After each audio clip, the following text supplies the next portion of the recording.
Возобновляемые источники энергии играют важную роль как для жизни населения, так и для экономики страны. Для строительства малых ГЭС, солнечных и ветровых электростанций частным компаниям и крупным инвесторам необходимо в первую очередь получить свидетельство о регистрации субъекта. В этом году Министерством энергетики уже выдано 61 свидетельство 43 компаниям на общую планируемую мощность 1059 мегаватт. На подготовку объекта и началу строительных работ компаниям дается срок в 4 месяца.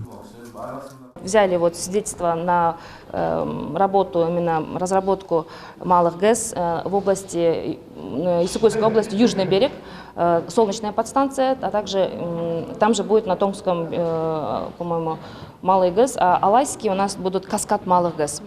Только Южный берег будет 50 мегаватт, а Алайский тоже 50 и выше будет, потому что там несколько каскадов будут, это уже пока еще у нас доработка идет. На свидетельство подавали, это в 2021 году, получили только сегодня.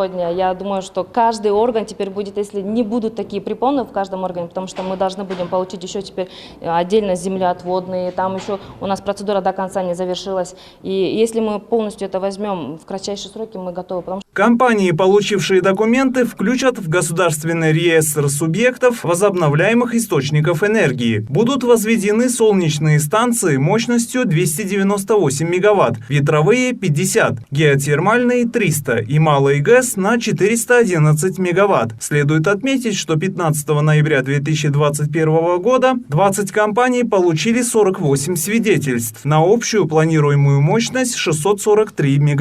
В Минэнерго пояснили, если те первые компании, что получили документы, к 1 апреля не начнут строительные работы, то их свидетельства могут быть аннулированы и изъяты. Сегодня появилась возможность о том, чтобы какой створ, какие земли, если они берут, чтобы у них было право там проводить работы с целью увеличения энергоемкости, энергомощности на территории Кыргызской республики. Поэтому хочется и для наших граждан объяснить, что если какие-то препоны будут у наших инвесторов, любые бюрократические препоны, бывает человеческий фактор, бывают системные факторы, мы готовы 24 часа в сутки, готовы сотрудничать и помогать им, чтобы облегчить эти все препятствия, убирать.